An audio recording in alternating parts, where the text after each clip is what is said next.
Bien, entonces entramos en esta porción, esta parashá tan profética, continuando, ¿cierto?, con el relato, la historia de José, de Yosef, Safnat Panea, ¿cierto?, en Egipto. Vamos conectando una revelación tremenda de nuestro Mesías, Yeshua, ¿ya? Comenzamos a ver siempre que su Torá nos revela a Yeshua cada vez más profundamente, no solamente su ministerio, ¿cierto?, cuando él estuvo aquí por primera vez, sino que también comenzamos a entender lo que está sucediendo hoy en estos tiempos, ¿ya? Esta porción va desde Génesis 44, 18, 47, 27. Y también hay una porción especial, ya que vamos a estar también incorporando en lo posible, también tratando de leer durante la semana, que es la Haftará, que es la porción de los profetas, y también una porción del Nuevo Pacto, o Nuevo Testamento, o Brit Hadashah, que todo esto va conectando, ¿cierto? Las escrituras. Recordemos que las escrituras son una unidad, ¿cierto? Y siempre algo tiene que estar conectado. O sea, cuando comenzamos a estudiar la Torá, principalmente los primeros 5 libros, vamos a ver que desde ahí es la base para lo que ocurre después con los profetas, con la historia de Israel, con la venida, la primera venida del Mesías Yeshua y también con su segunda venida y con los tiempos que estamos viviendo hoy antes de esa restauración. Ya vamos camino a la tierra prometida y estamos en un tiempo también de restauración como su pueblo. ¿Ya? Así que entrando un poquito en el pasaje, vamos a tratar de retomar los últimos acontecimientos que se dieron en la porción anterior, y es precisamente Génesis 44 del 12 al 15. Vamos a leer, dice: registraba él del mayor al menor, y la copa fue hallada en el costal de Benjamín. Ellos entonces se rasgaron las vestiduras y cada uno cargó su asno y regresaron a la ciudad. Y llegaron Judá y sus hermanos a casa de José, y él estaba aún allí, y cayeron a tierra ante él, y José les dijo: ¿qué acción es esta que habéis hecho? ¿No sabéis que un hombre como yo es capaz de adivinar? Entonces, acá nos encontramos ante la situación en que sus hermanos van de regreso hacia su padre Jacob, a su tierra, cargados, ¿cierto?, con los alimentos que fueron a comprar la segunda vez, ya donde volvieron con su hermano Benjamín. Y, eh, y en esta situación, Yosef, coloca la copa, su copa, y entre comillas le vamos a poner la copa de la adivinación, en el saco de Benjamín, el menor. Y bueno, aquí el pasaje nos relata que ellos son registrados, envía José a su mayordomo, a sus hombres, y revisan y encuentran que la copa estaba en el costal de Benjamín. ¿Ya? Los mismos hermanos dicen que, que ellos no habían tomado nada, y que si encontraban algo que era de Joseph, en este caso, eh, ellos mismos iban a ofrecerse como esclavos. Eh, el mayordomo le dice que solamente aquel que tenga la copa iba a quedar como esclavo para José. Entonces, aquí vemos esta copa de la adivinación. Ahora, es muy importante entender de qué se trata esto. No es que José era un adivino, ¿ya? Sabemos que no es algo, él conocía muy bien que aquellas cosas estaban prohibidas para su Elohim, para su Dios, todo lo que era adivinación. Conocía él la Torá, él conocía la palabra, y por lo tanto, por eso mismo había sido fiel en Egipto, había pasado todas las pruebas, y por lo tanto, esta famosa copa de adivinación, la verdad, fue una forma, una estrategia que José utilizó para hacer creer a sus hermanos que él adivinaba a través de esa copa, y era porque en realidad José conocía a su familia, conocía a sus hermanos, y además él obviamente entendía su lengua, entendía lo que ellos hablaban, aunque siempre sus conversaciones fueron con intérprete, ya que José obviamente hablaba en el idioma egipcio, y por lo tanto había ahí siempre un intérprete, pero José siempre escuchaba y sabía lo que sus hermanos estaban diciendo, aunque ellos no se daban cuenta. Entonces, vemos de que esta copa de adivinación, O cuando Yosef dice, ¿no, acaso no saben que yo soy un hombre que sabe o que puede adivinar? La verdad es que era parte de toda una estrategia para probar a sus hermanos. Sabemos que él los sometió a una prueba para realmente ver su corazón, ver si realmente ellos estaban arrepentidos. Y esta estrategia de someter a Benjamín a esta situación en la cual Benjamín es encontrado, hallado culpable, y él conocía que Benjamín era el preferido de su padre Jacob, el hecho de dejarlo allí como esclavo o a través de esa estrategia que él planificó, era para ver la reacción de sus hermanos, para ver el corazón de ellos. Yo veo en esto también de que hoy día el Señor también nos prueba. Y ojo, ojo, el Señor no nos tienta, el Señor nos prueba.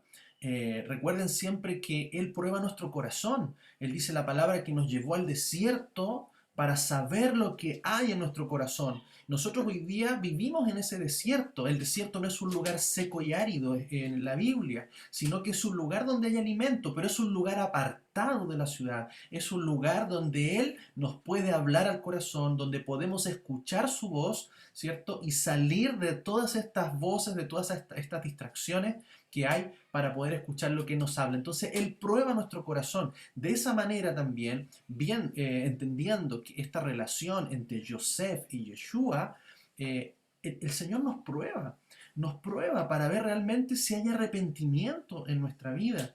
Y Él lo único que quiere es que se revele lo que hay en nuestro corazón, si realmente le amamos, si realmente estamos dispuestos, como dice su palabra, a guardar sus mandamientos y arrepentirnos de lo que hemos hecho mal, de nuestro pecado. Entonces, esta copa de adivinación, como les decía, fue una forma también de probar a sus hermanos. En Génesis 42:23 dice, y ellos, refiriéndose a sus hermanos, no sabían que José entendía, porque había intérprete entre ellos. Y también Génesis 43:33 dice, y ellos se sentaron ante él, el primogénito conforme a su primogenitura, y el menor conforme a su menor edad. Y aquellos varones se miraban atónitos el uno al otro. Entonces, ¿qué es lo que ocurrió? ¿Qué es lo que vamos viendo en este pasaje? Es que José, a través de esa supuesta copa de adivinación, él, cuando los invitó a cenar y preparó un banquete para ellos, él, a través de esa copa, los sentó de mayor a menor. Entonces los hermanos quedaron sorprendidos de que él supiera quién era el mayor hasta el menor, o sea, completamente en orden. Y además les dijo que, les decía que de quién eran, que todos eran hijos, quienes eran hijos de una misma mujer. Entonces dice la palabra que aquellos varones se miraban atónitos, ¿ya? Porque veían, en este caso, como una especie de poder o conocimiento o adivinación. Pero en realidad era porque José conocía sus vidas, conocía de quiénes eran hijos, conocían desde el mayor al menor. Entonces, esta estrategia, ¿cierto?, que utiliza para sorprender a sus hermanos, también para probar, ¿cierto?, si ellos realmente estaban arrepentidos. Entonces, usa este conocimiento que tenía su familia y también de su lengua. Entendía lo que ellos hablaban. Entonces, acá vemos qué es lo que ocurre. Y Judá toma la cabeza, toma el liderazgo en esta situación. En Génesis 44, del 16 al 18 dice, y dijo Judá, ¿qué diremos a mi Señor? ¿Qué hablaremos? ¿Cómo nos justificaremos? Ja Elohim ha descubierto la iniquidad de tus siervos. He aquí, somos esclavos de mi Señor, nosotros y también aquel en cuya mano fue hallada la copa. Pero él, José, les dijo, lejos de mí el hacer esto. El hombre en cuya mano fue hallada la copa, él será mi esclavo. Vosotros subid en paz a vuestro padre. Entonces Judá se acercó a él y dijo, ay, Señor mío, tu siervo hablará palabras a oídos de mi Señor, pero no se encienda tu ira contra tu siervo, porque tú eres como el mismo Faraón. Entonces acá vemos las palabras y vamos entendiendo entonces la actitud de Judá, principalmente de enfrentar, ¿cierto?, una actitud de liderazgo frente a la situación que estaba ocurriendo con sus hermanos. Ellos se propusieron quedar todos como esclavos, pero José le dice no, no todos, solamente aquel que tenía la copa en su poder. Él va a quedar como esclavo.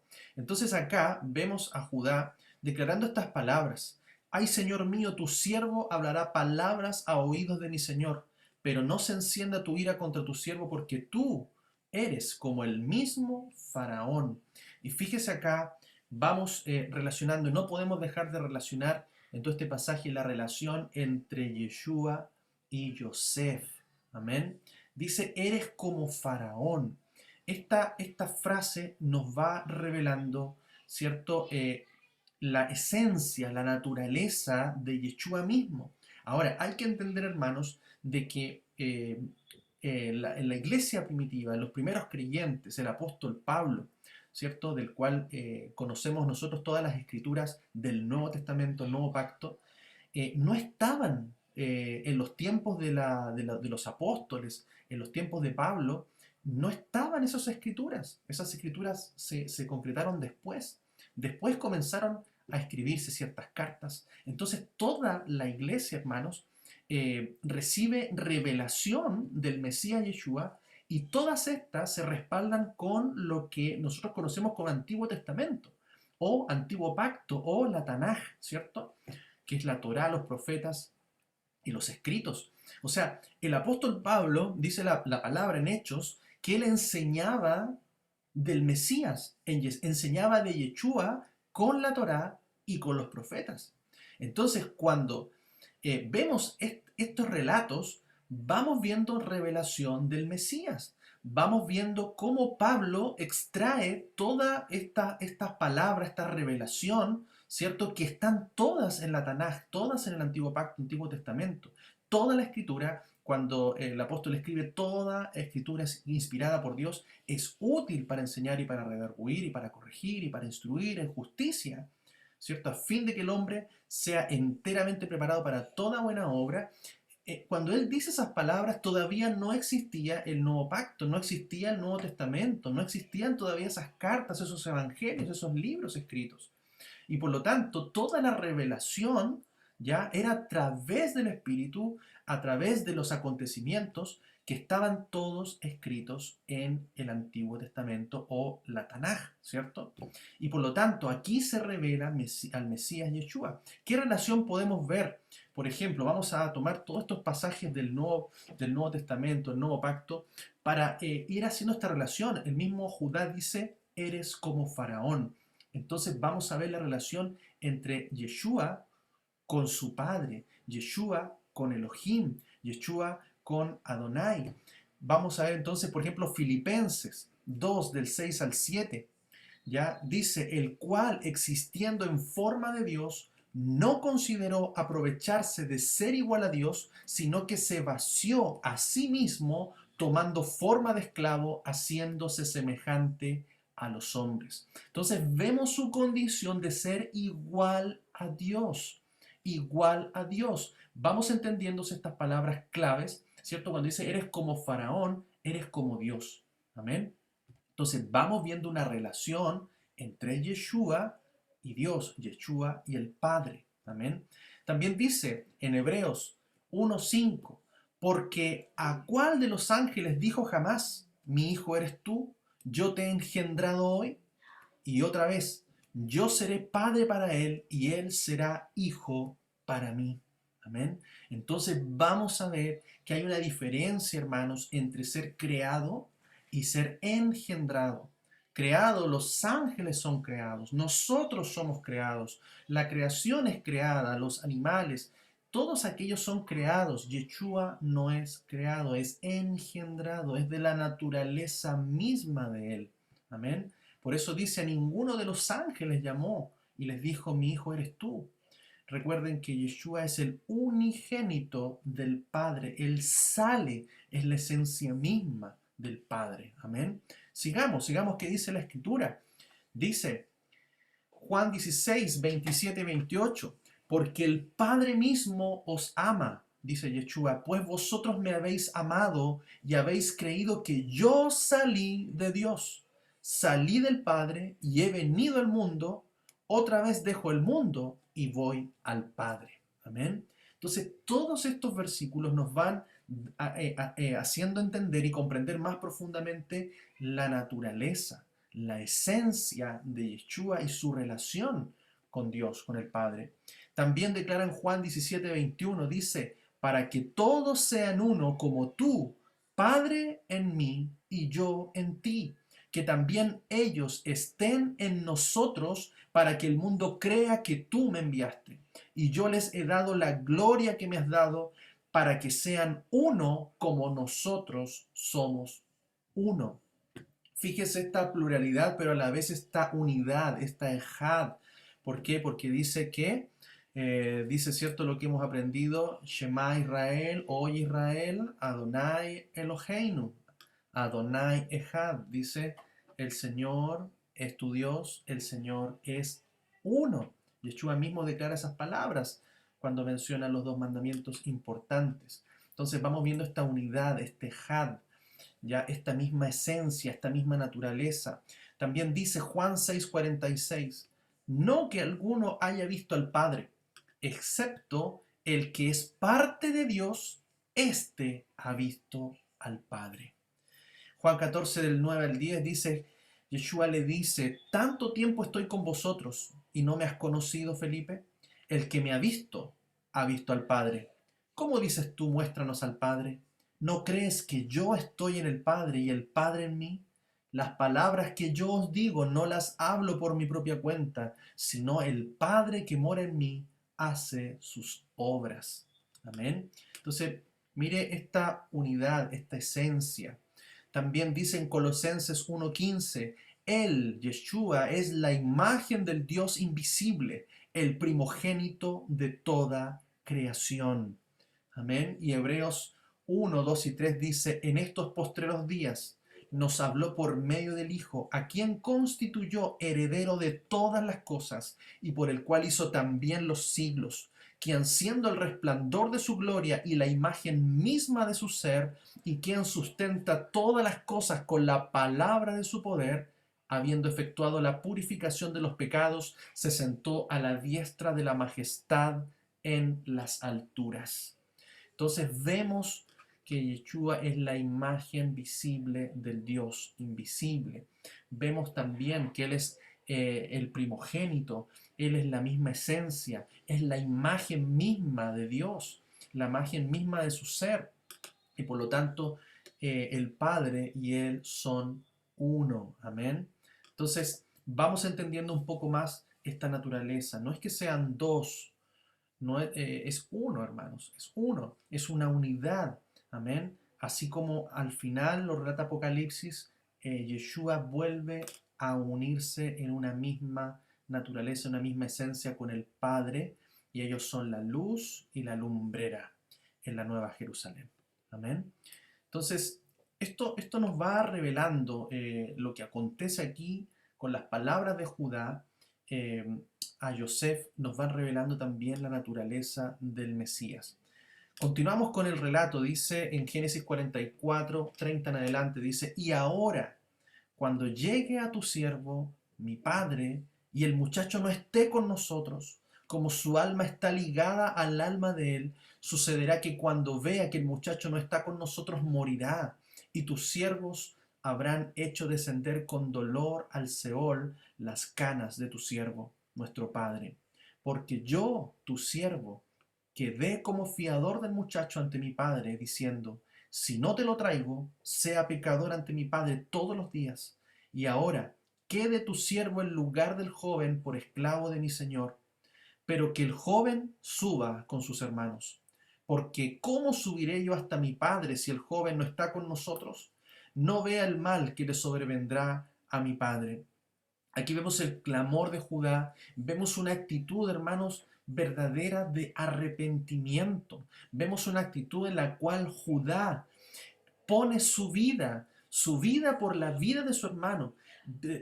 Prefiere él quedarse como esclavo antes de que Benjamín se quede y ver el sufrimiento de su padre. Él comprometió su vida. Vemos la actitud en la cual hay un arrepentimiento de los pecados pasados. Hay un arrepentimiento por lo que hicieron por José. ¿Se recuerdan? Judá mismo ¿ya? Fue aquel que propuso la idea de vender a Yosef. Dice en Génesis 37, 26 al 27, y Judá dijo a sus hermanos, ¿qué provecho hay en que matemos a nuestro hermano y ocultemos su sangre?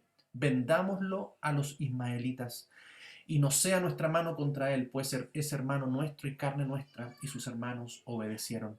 Entonces vemos acá a Judá con una verdadera actitud de arrepentimiento. Amén. Entonces, la actitud de arrepentimiento, hermano, no es solamente un sentimiento, es una emoción. Es algo que tiene que ver con una actitud, con una acción, con algo verdadero, con algo práctico. Tiene que ver con un actuar, con nuestras obras, con lo que hacemos en la práctica. Entonces, vemos que esta es la condición clave, hermanos, para una revelación. Antes de que Yosef, se revele a sus hermanos, les muestre su verdadera identidad, les muestre quién es, les muestre lo que va a acontecer, era necesario un arrepentimiento, era necesario una actitud correcta ante Yosef. Es lo mismo, hermanos, nosotros tenemos que tener una actitud correcta ante el Padre. Es como la actitud del hijo pródigo: Padre, he pecado contra el cielo y contra ti. No soy digno de ser llamado tu hijo. Cuando viene esa actitud, hermanos, de arrepentimiento ante nuestros pecados, porque podemos estar en una religión, podemos estar en una iglesia, podemos estar en una congregación, pero si verdaderamente no experimentamos ese arrepentimiento genuino ante el Padre, nunca va a haber una revelación, nunca va a venir algo más profundo, nunca va a venir algo que realmente llegue a nuestro corazón y nos transforme. Entonces, ¿qué es lo que pasó también? Mire cómo se repite la historia. ¿Acaso no es Judas, que es la misma raíz del nombre Judá, el que entrega a Jesús? ¿No entrega a Yeshua? Dice Mateo 26, 14 y 15. Entonces uno de los 12, que se llamaba Judas Iscariote, Judá, fue a los principales sacerdotes y dijo: ¿qué queréis darme y yo los entregaré? Y ellos le pesaron 30 piezas de plata, tal como estaba en las profecías. Se cumple la palabra. Vemos aquí también, así como Judá vende a su hermano Yosef, vemos a Judá, entregando a Yeshua también, vendiéndolo por piezas de plata. Entonces también hay una misma relación. Entonces, ¿qué es lo que, hermanos, acá es relevante? Es de que hay aquí también una actitud de arrepentimiento verdadero. Y esta actitud también es algo profético, es algo que tiene que ocurrir, que se tiene que manifestar también en cada uno de nosotros. Miren lo que dice Zacarías 12:10: y derramaré sobre la casa de David y sobre los habitantes de Jerusalén espíritu de gracia y de oración, y me mirarán a mí, a Tab, al que traspasaron, y llorarán como se llora por causa del unigénito, y se afligirán por él como quien se aflige por el primogénito. Entonces, hermanos, vemos nosotros que hoy día Judá, la casa de Judá, nuestros hermanos judíos hoy día no ven todavía al Mesías, no logran ver al Mesías, no ven al Mesías Yeshua, que vino por él, que murió también por ellos, al que traspasaron, dice la palabra. Pero hay una profecía que se va a cumplir. Un día lo van a mirar, van a ver al Tab, van a ver al Alfa y el Omega, van a ver a Yeshua, al que traspasaron, al que crucificaron, y van a llorar y va a venir un arrepentimiento. Por eso hay un proceso, hay un plan eterno. Todo esto, hermanos, está en un plan perfecto de Elohim. Él tiene todo en su plan, en sus manos, nada se le ha escapado. Todos estos años que hemos vivido quizás un poco ciegos a la escritura, hoy día este velo que cae es algo profético que está ocurriendo, porque este es el tiempo en que las ovejas de la casa de Israel están abriendo sus ojos y están volviendo a casa. El hijo pródigo está volviendo a casa. El hijo mayor, ¿quién es? Judá. El hermano mayor, Judá. Y por lo tanto, vemos cómo todos estos pasajes de la Escritura nos van haciendo entender. Algún día, la casa de Judá, hermanos, que hoy día no reconoce al Mesías Yeshua, no conoce a Yeshua como su Señor, como su Salvador, como la provisión de Adonai, un día lo van a ver, van a llorar y va a haber un encuentro, así como el encuentro de Yosef con Judá, ¿cierto? Su hermano, así también Judá va a ver a Yeshua. Amén. Entonces, Zacarías 13:6 dice, y le preguntarán, ¿y qué heridas son estas en tus manos? Dice el profeta, y él responderá, con ellas fui herido en casa de los que me aman. Por eso él vino a Judá, Yeshua, de la casa de Judá, de la tribu de Judá, vino a los suyos, mas los suyos, dice la palabra, no le recibieron. Amén. Entonces vemos que todo esto, hermano, ha sido un plan eterno, perfecto, y que las profecías se van a cumplir. Entonces, tenemos que acá no podemos dejar pasar esta actitud, hermanos, que es trascendental. Yo creo que todos nosotros, los que hoy día estamos buscando una mayor profundidad de la palabra, hermanos, esto está siempre precedido de un verdadero arrepentimiento, de que a medida que vamos leyendo la Escritura, vamos conociendo sus mandamientos, hermanos, viene esta actitud de arrepentimiento. Vamos a ver, mira lo que dice Génesis 44:33, dice, y ahora quede tu siervo en lugar del joven por esclavo de mi Señor, pero que el joven suba con sus hermanos. Acá Judá se pone en el lugar, dice, yo me voy a quedar como esclavo, yo me voy a quedar aquí pagando el precio, la vida de mi hermano Benjamín. Entonces, en el hebreo, arrepentimiento es teshuvah y significa volver al origen, volver al comienzo, volver al original. Significa que la actitud de Judá fue volver a esa actitud en la cual él entregó a su hermano Yosef, lo vendió. Ahora él mismo se ofrece como esclavo para servir. Se ve la actitud del corazón. Eso es hacer teshuvah. Y el techuvá es una actitud interna que siempre se va a reflejar en forma externa. Y eso se llama tikkun, que es rectificar, que es de alguna manera lo que experimenta Zaqueo. Lo que él hace, no solamente se arrepiente de haber cobrado de más, haber tomado más de lo que correspondía. Dice, ay Señor, perdóname por no por haber tomado esto. Pero si no lo regresa, si no lo devuelve, si no lo restituye, hermanos, ese arrepentimiento no es verdadero. El arrepentimiento verdadero, hermanos, es una actitud del corazón acompañada con una acción, con buenas obras. Mire lo que dice Lucas 19:8 y 9. Entonces Zaqueo, puesto de pie, dijo al Señor, he aquí, Señor, la mitad de mis bienes doy a los pobres, y si algo he defraudado a alguno, lo restituyo cuadruplicado. Yeshua le dijo, hoy vino la salvación a esta casa, por cuanto él también es hijo de Abraham. Entonces, fíjense, hermano, el lenguaje, fíjense la actitud, fíjense el corazón. Por eso cuando el Señor nos redarguye en algo, hermanos, no solamente está la actitud de pedirle perdón al Padre, de orar, sino que si hay que restituir, si hay que devolver, si hay que hacer algo, tenemos que hacerlo. Tenemos que hacerlo. Amén. Vemos la actitud así en Judá. Una vez que ocurre este arrepentimiento, una vez que Yosef verdaderamente ve que lo que le habían hecho a él, sus hermanos estaban arrepentidos y Judá tiene esta actitud del corazón, es allí donde ya Yosef ya no puede más, no aguanta más, suelta a llorar, a gritar y se revela, se da a conocer a sus hermanos. Dice Génesis 45, del 1 al 2. No pudiendo ya contenerse ante quienes estaban a su lado, José dijo, salid todos de mi presencia. Y no quedó hombre con él cuando José se dio a conocer a sus hermanos. Entonces alzó su voz en llanto y lo oyeron los egipcios y lo oyó la casa de Faraón. Ahí vemos un encuentro, pero con muchas emociones. José ya había llorado varias veces antes al momento de recibir a sus hermanos, pero aquí ya al ver a Judá postrándose delante de él, pidiéndolo que él se iba a quedar como esclavo, él ya comprueba que ese arrepentimiento era genuino y ese arrepentimiento desata y trae como consecuencia que él ya se revela, se da a conocer, les dice quién es verdaderamente a sus hermanos.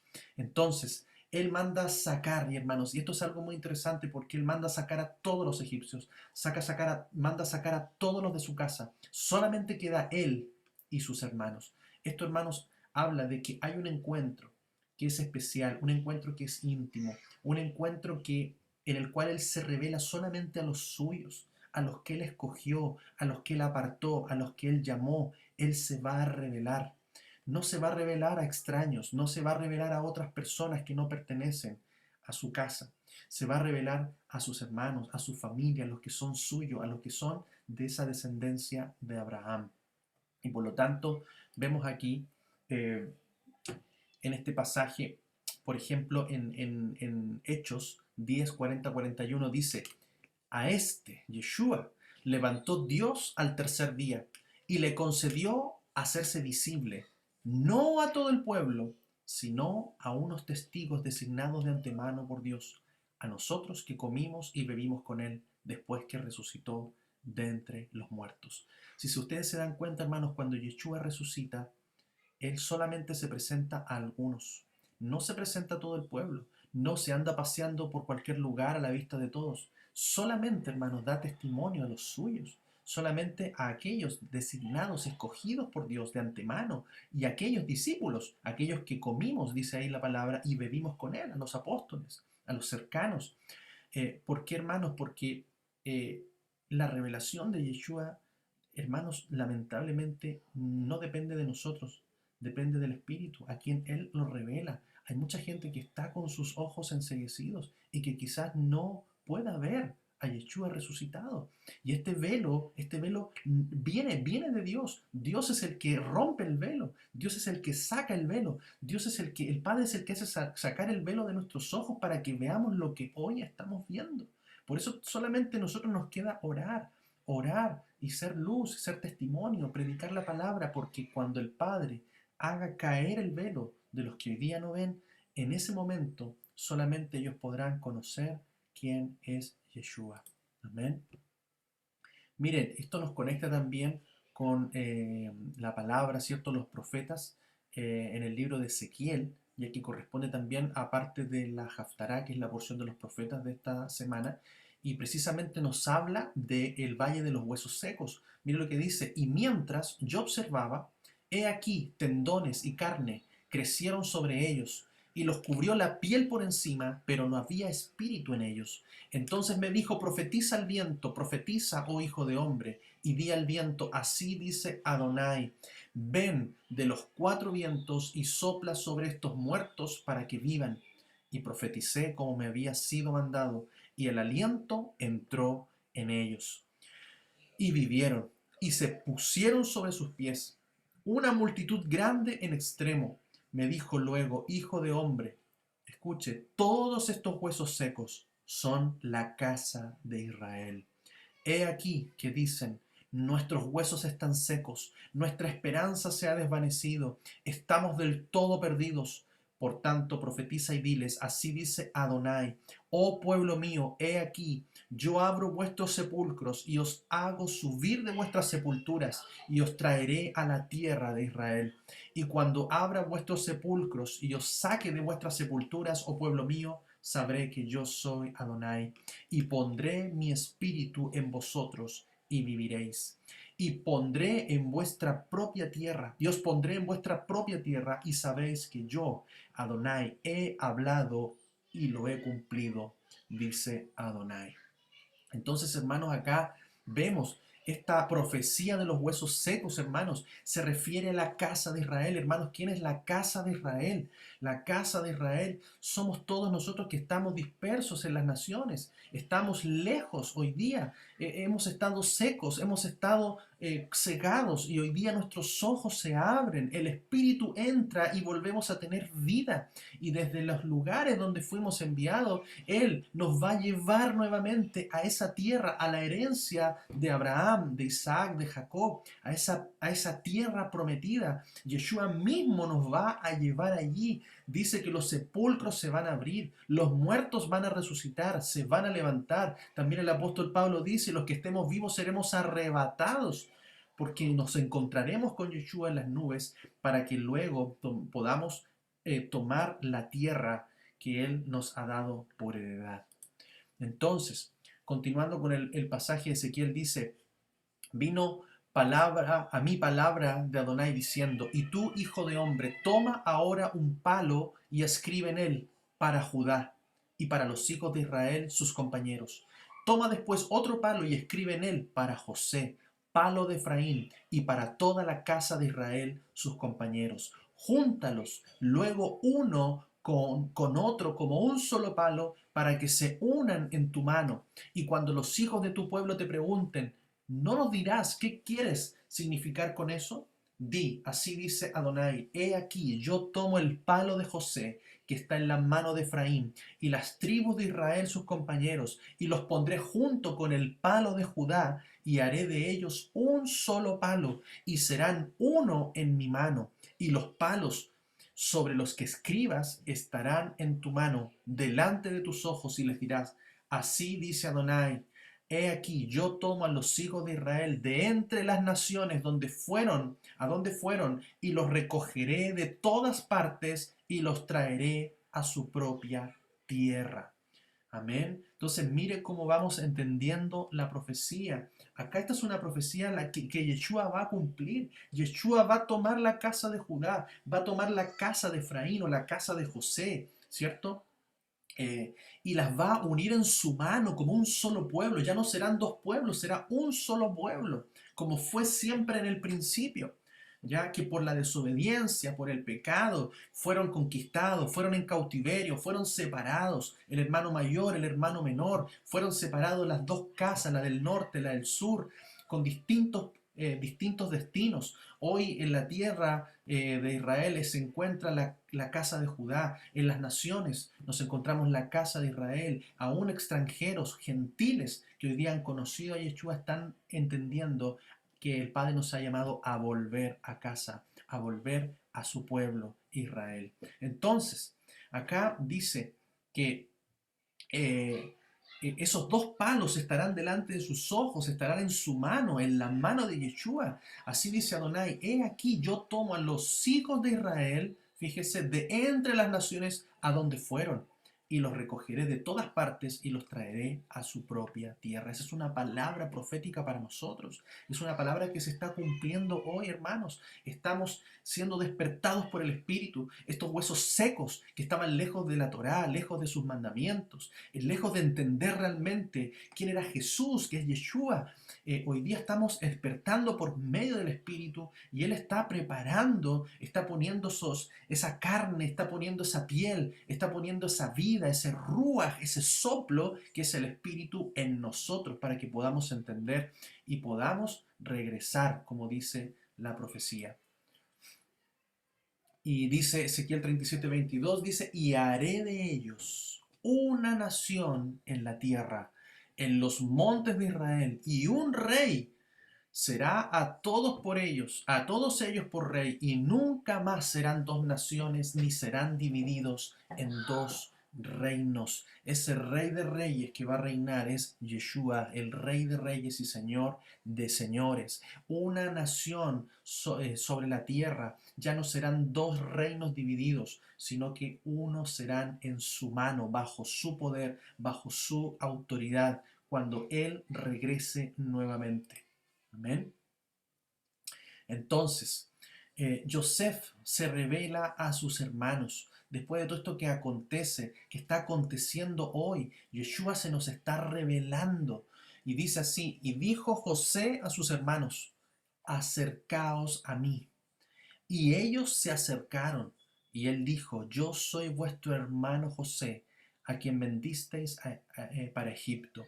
Ahora pues no os entristezcáis, ni os parezca insoportable haberme vendido acá, pues para preservar la vida me envió Elohim delante de vosotros. Entonces, hermanos, vemos un encuentro, un momento íntimo. Esta palabra precisamente cuando él dice acercaos a mí. Esta en hebreo es una palabra que expresa intimidad, que expresa conocer, ¿ya? Y ese conocer y conoció tiene que ver con algo íntimo. Algunos comentan que José, además, ¿cierto?, de haberse sacado un poco los vestidos egipcios, ya imagínense que la vestimenta, ellos ¿cómo se llama? Se cortaban todo el cabello, prácticamente pasaban navajas sobre su piel, sobre su pelo, sobre sus cejas, todo. Eh, Quizás se pintaban de una forma especial. Quizás eso no les hacía a ellos ver y entender que realmente era su hermano. Entonces sabe que hay algo que él, dicen que él mostró fue su circuncisión, porque era algo que solamente pertenecía a los hebreos, solamente pertenecía a su familia, a los descendientes de Abraham. Entonces allí le dice, yo soy José, les habla en hebreo, imaginen su hermano, no entendían nada, que estaban pero realmente impactados, sorprendidos. Entonces ahí viene esta revelación, esto íntimo, esto cercano, decir, hey, yo soy verdaderamente yo soy también hijo de nuestro padre Jacob. Entonces así también, Yeshua mismo también se le va a revelar a Judá, se le va a revelar, mire, Yeshua, de la casa de Judá, judío, y su propio pueblo hoy día, muchos de ellos todavía aún no le reconocen. Entonces Él se va a revelar, ya que muchas veces niegan a Yeshua, a Jesús, a través de que todo lo que la iglesia por historia, y principalmente hay que entender que lo que los judíos conocen como cristiano es todo lo que tiene que ver con la iglesia católica. Entonces ustedes se dan cuenta todo el paganismo, toda la mezcla que hay allí, es un Jesús extraño para ellos, es un Jesús que viola los mandamientos, que no corresponde, ¿cierto?, lo que Él hace a lo que realmente debería identificarle como pueblo. Es así también como los hermanos veían a Safnat Panea, con un nombre distinto, con una lengua distinta, con una forma distinta de actuar. Incluso ni siquiera se sentaban juntos en la mesa, porque los egipcios menospreciaban a los hebreos por ser ellos pastores. Y, y por lo tanto, asimismo, hoy día ocurre esa distancia que no les permite ver, pero cuando ellos vean realmente que Jesús es Yeshua y que sus hijos, su pueblo, guardan sus mandamientos, guardan la Torá, ellos van a ver realmente en un momento quién es verdaderamente, que Yeshua verdaderamente es el Mesías. Entonces, vamos aquí, nos conectamos también con Romanos 11, ¿ya? Y acá son cosas muy importantes que nosotros tenemos que ir comprendiendo a la luz de la Escritura. Que primero, Israel es pueblo para siempre. En esto, hermanos, hoy día quizás se ha entendido, se ha enseñado que la iglesia, ¿ya? Y quiero hablar la iglesia como un concepto nuevo, quizás distinto a lo que las escrituras nos dicen con respecto a la iglesia, que la iglesia es la que reemplaza a Israel, que la iglesia es el nuevo Israel, que la iglesia es el Israel espiritual. Hermanos, no hay hoy día una iglesia y un Israel, es uno solo, hermanos.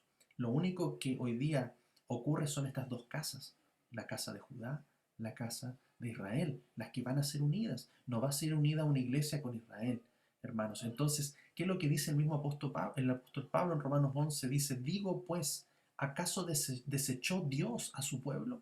De ninguna manera, porque también yo soy israelita, de la simiente de Abraham, de la tribu de Benjamín. Entonces, imagínense, Dios no ha desechado a Israel porque Israel es su pueblo para siempre. Lo que ocurre es, hermanos, que los gentiles, los dispersos, volvemos y regresamos ¿a dónde? A ser parte de su pueblo. Un día fuimos cortados, hermanos. Fuimos cortados por nuestras transgresiones, por nuestros pecados. Fuimos cortados por nuestro paganismo, por nuestra idolatría. Pero hoy día, ¿por qué podemos regresar? Porque la sangre preciosa de Yeshua derramada en la cruz perdonó nuestros pecados y nos da nueva oportunidad para ser nuevamente injertados en ese olivo natural, ese olivo que es Israel. También dice, ¿ya?, que Él se ha guardado un remanente de Israel, dice Romanos 11:4, pero ¿qué le dice la divina respuesta? Me he reservado 7.000 varones, quienes no doblaron rodilla delante de Baal. Hermanos, va a quedar un remanente en los últimos tiempos de Israel. La Escritura también habla de esos 144.000 sellados.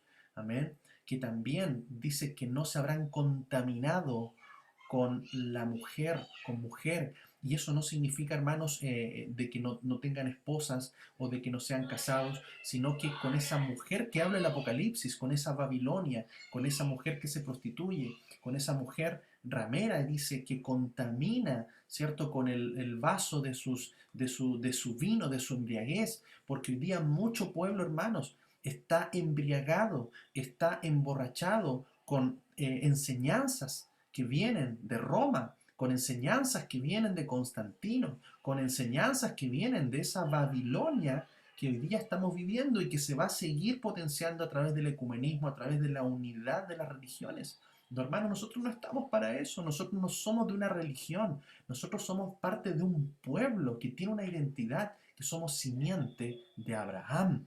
Amén.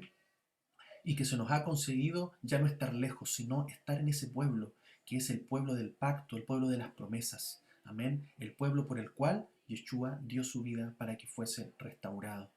También dice la palabra que por la desobediencia Él puso confusión y velo en nuestros ojos.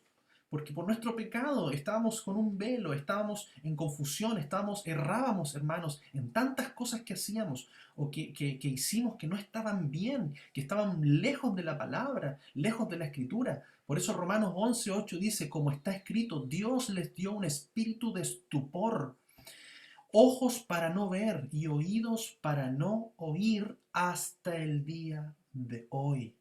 Hermanos, es por eso que nosotros no veíamos más allá, no entendíamos. Estábamos encerrados, ¿cierto? Quizás en un sistema, en una estructura de hombres, con mandamientos de hombres, con reglas de hombres, pero estábamos muy lejos realmente de lo que Él nos pide, de lo que el Padre nos enseña. Y es por eso que andábamos en error, dice la palabra. Hasta el día de hoy, bendito sea el Señor que nos abrió los ojos y que hoy día estamos comenzando a ver y a entender cuál verdaderamente es el llamado. Isaías también lo profetizaba. En Isaías 29:10 dice, porque Adonai ha derramado sobre vosotros un espíritu de letargo, un espíritu de sueño, de adormecimiento, y ha cerrado vuestros ojos, oh profetas, y ha cubierto vuestras cabezas, oh videntes. Entonces, esto, hermanos, este despertar o este tiempo de estar adormecidos es un tiempo que estaba escrito en los profetas. Todo está escrito en los profetas. Por eso no hay nada que Él vaya a hacer que no haya sido revelado a sus profetas. Y me refiero a los profetas de la palabra. Ahora, en cuarto lugar también, por la transgresión de Israel, ya vino salvación a los gentiles. Y acá hay un propósito tremendo, hermanos. Era necesario también esta transgresión de Israel para que este evangelio, estas buenas nuevas de ser parte de este pueblo escogido por Dios, se abre también a los gentiles, a los cuales estaban sin pacto, los cuales no tenían promesas, que estaban alejados completamente de la ciudadanía de Israel, como dice Efesios 2. Hoy día, a través de que el Judá haya sido hoy día su corazón, ¿cierto? O haya sido cegado parcialmente, es para que este evangelio también, estas buenas noticias de la misericordia, de la gracia de Dios, pudiese ser también predicada en todo lugar y no solamente volviesen los de la casa de Israel, los dispersos, los descendientes de las tribus de Israel, sino que también los extranjeros, los gentiles, puedan volver al pacto a través de Yeshua, puedan ser parte de este pueblo que tiene pacto. Dice Romanos 11, del 11 al 12, digo pues, ¿acaso tropezaron para que cayeran? De ninguna manera, pero por su delito vino la salvación a los gentiles para provocarlos a celos. Pero si su delito es riqueza del mundo y su fracaso riqueza de los gentiles, ¿cuánto más su plenitud? Entonces, hermanos, que hoy día Judá esté con su corazón todavía cegado, con sus ojos cegados, con un corazón endurecido, hermanos, esto es parte de la misericordia de Dios. ¿Para quiénes? Para los gentiles, para los que estaban lejos, para los que no tenían pacto, para que ellos no habían sido escogidos también, pudiesen venir venir, escuchar y creer, así como Rahab creyó que no era parte del pueblo y se convirtió al pueblo, y así tantos fueron agregados, incluso formaron parte de la descendencia de Yeshua, no siendo de Israel. Imagínense. Entonces es lo mismo, hermanos, no es algo nuevo, es algo que ya está en las Escrituras. Entonces, vamos a ver allí el propósito del Padre en todo esto. Los gentiles fueron también llamados para ser injertados en el olivo de Israel. Romanos 11, 16 17 dice, y si la primera porción es santa, también la masa. Y si la raíz es santa, también las ramas. Pero si alguna de las ramas fueron desgajadas, y tú, siendo olivo silvestre, olivo, ¿cierto?, externo, fuiste injertado entre ellas, y llegaste a ser copartícipe de la raíz de la rica savia del olivo. Si nosotros éramos extranjeros, éramos gentiles, éramos de un olivo silvestre que creció por allí y hoy día estamos siendo injertados en el olivo natural, en el olivo donde la raíz y la masa es santa, nosotros entonces estamos siendo copartícipes de la misma raíz, del mismo pacto. Amén. Entonces eso es muy importante entender. Ahora, por eso tenemos que cuidar también de que así como fuimos injertados, hermanos, no seamos cortados. No seamos cortados, porque ya muchas ramas fueron cortadas. Pero dice la palabra que si aún fueron cortadas de ese olivo natural y vuelven a ser injertadas en su propio olivo, nosotros, hermanos, no podemos juzgar. No podemos juzgar esto porque es un plan del Eterno. Por eso no podemos juzgar hoy día a los hermanos judíos. Tenemos que orar también por ellos, porque ellos son la casa de Judá. Y muchos están abriendo sus ojos, muchos están reconociendo a Yeshua como su Mesías, y todavía faltan muchos hasta que el Señor venga y se les revele completamente. Entonces tenemos que seguir orando y tenemos que, hermanos, simplemente estar agradecidos de la misericordia de Dios, del plan que Él ha tenido, de cómo ha usado a Judá, cómo ha usado a los hermanos judíos también para conservar la escritura, la palabra, y también entender de que lo que Él está haciendo en ellos también es parte de un proceso que trae para nosotros bendición, ser copartícipes también de esa raíz, de esa savia rica del olivo.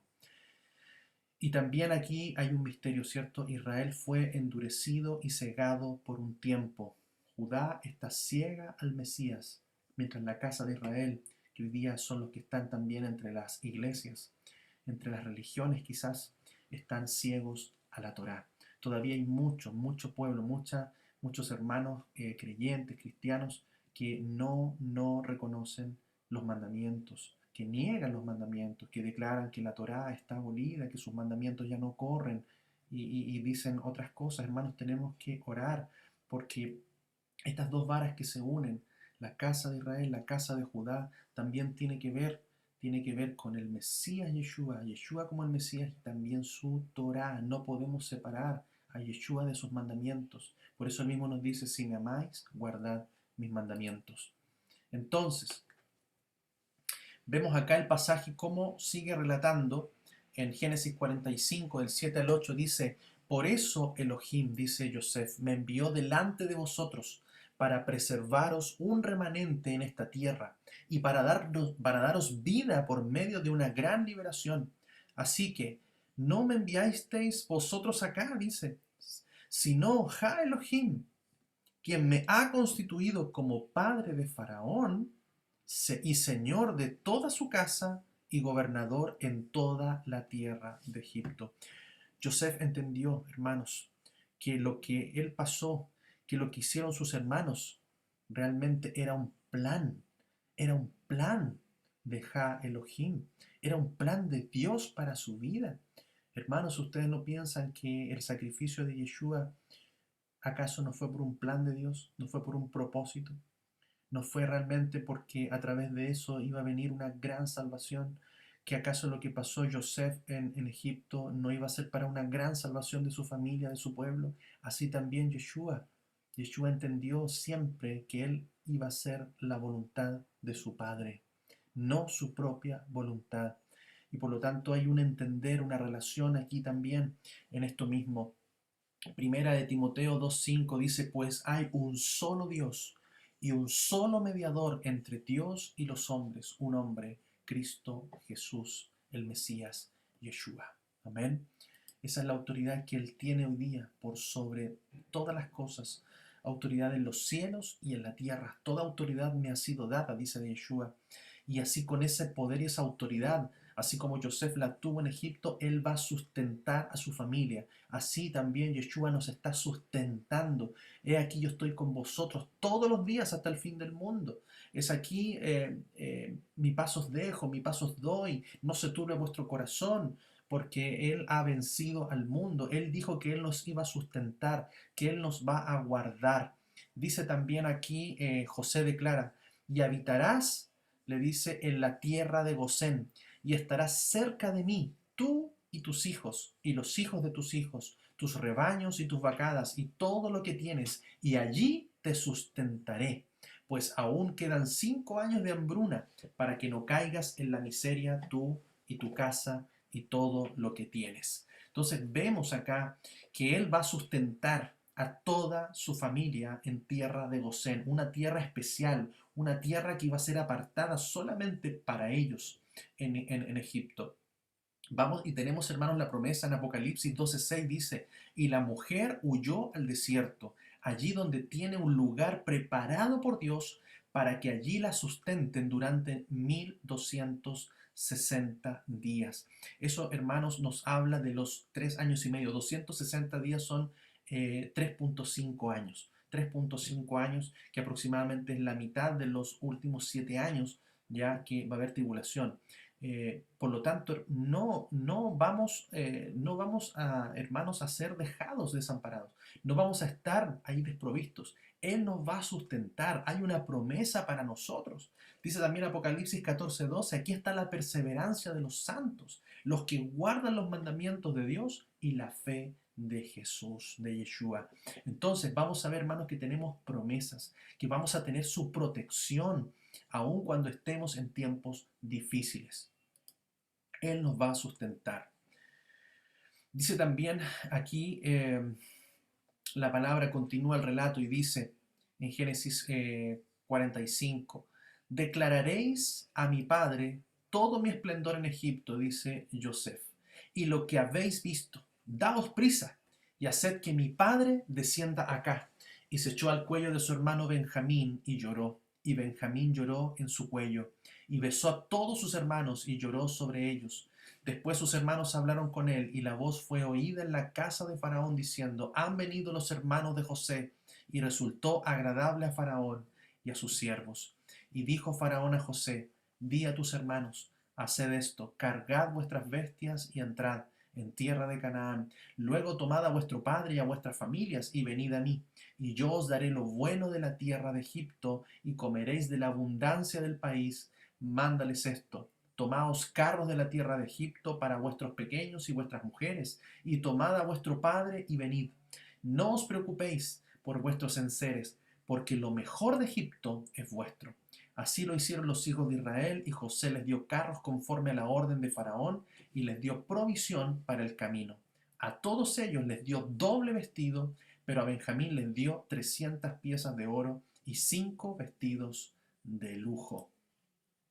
Vemos acá, mire, la provisión, la bendición, cómo los manda a traer todos, le dará una porción especial de abundancia en la tierra de Egipto. Y también dice este pasaje, y a su padre envió 10 asnos cargados de lo mejor de Egipto y 10 asnas cargadas de pan para el viaje de su padre. Manda provisiones entonces para que regresen. Y mire, fíjese también eh, lo profético también de estas palabras, del significado, porque vemos 10 asnos cargados, los 10 asnos cargados de pan y de lo mejor. También nos habla de las 10 tribus que conforman las tribus del norte, la tribu de Efraín, la casa de Israel. Fíjense que son las que están dispersas, a los dispersos entre las naciones. Y los asnos representan a Efraín, como lo dice en Oseas 8:9, porque han marchado a Siria, recuerde, La casa del norte, las tribus del norte fueron conquistadas por los asirios, la casa del sur, la de Judá, por los babilonios. Dice, porque han marchado a Asiria y Efraín como asno solitario, se ha alquilado amadores, pero así hayan alquilado a las naciones, desde ahora los atrapo y menguarán por la carga de un rey poderoso. Entonces vemos acá la relación profética, ¿cierto?, entre lo que representa un asno, ¿ya?, y Efraín, la tribu de Efraín. Y los 10 asnos también representan las 10 tribus que van a ser, ¿cierto?, alimentadas. Hay pan, hay provisión. Por eso a todos Él nos ha dejado su pan, su palabra, su alimento. Y nos ha dejado también regalos y dones. Amén. Para edificación de los santos. Y dice también, y despidió a sus hermanos y fueron encaminados y les dijo, no discutáis por el camino. ¿Ah? Mire aquí José ya hablando ya familiarmente, diciéndole a sus hermanos también que no discutan, ya que los conocía, ¿cierto? Que eran buenos para pelear, buenos para discutir, y los despide también dándole estas palabras. Y miren lo que nos dice también eh, la palabra en Efesios. Dice, yo pues, habla Pablo, el prisionero del Señor, esclavo del Señor, os exhorto a andar como es digno del llamamiento con que fuisteis llamados, con toda humildad y mansedumbre, con paciencia, soportándoos unos a otros en amor, esforzándoos por guardar la unidad del Espíritu en el vínculo de la paz. Mire, el mismo consejo de Joseph a sus hermanos, el mismo consejo también del apóstol Pablo para nosotros. Dice, guardando la unidad en el vínculo de la paz, un cuerpo y un espíritu, como fuisteis también llamados en una esperanza de vuestro llamamiento, un Señor, una fe, un bautismo, un Dios y Padre de todos, quien es sobre todos, a través de todos y en todos. Pero a cada uno nos fue dada la gracia según la medida del don de Cristo, del Mesías. Entonces vemos acá el consejo de José, el consejo de la palabra también para nosotros. Y hermanos, Él nos ha dado su espíritu. El Señor no está físicamente con nosotros, pero es necesario que Él dijo que se vaya para enviar al Consolador, al Espíritu Santo. Porque Él, a través del Espíritu, es que nosotros, hermanos, recibimos dones. A través del Espíritu recibimos el entendimiento. A través del Espíritu nacemos de nuevo, a nueva vida. Nacemos realmente para vivir una vida santa, consagrada, apartada para Él, viviendo en humildad, viviendo con mansedumbre, con paciencia, soportándonos, dice la palabra también, unos a otros en amor. Porque en esto conocerán también que somos sus discípulos, en que nos amamos los unos a otros, hermanos, y Él nos ha dado regalos, tremendos regalos, hermanos, que tenemos que anhelar esos dones, anhelar lo que Él ha dejado para edificación. Es una señal también de sus hijos, el que podamos practicar los dones del Espíritu, que son los regalos también, que así como Joseph entregó regalos a sus hermanos, mandó a su padre, así también el Señor no nos ha dejado solos, no nos ha dejado desprovistos, nos ha dejado llenos de su Espíritu Santo. Amén. Así que ese Espíritu que Él nos ha dado nos renueve, nos dé vida, nos llene, nos haga fluir cada día más en su palabra, en los dones, para edificarnos también los unos a los otros. Amén. Qué hermosa porción, espero que sea de mucha, mucha bendición para nuestras vidas. Amén.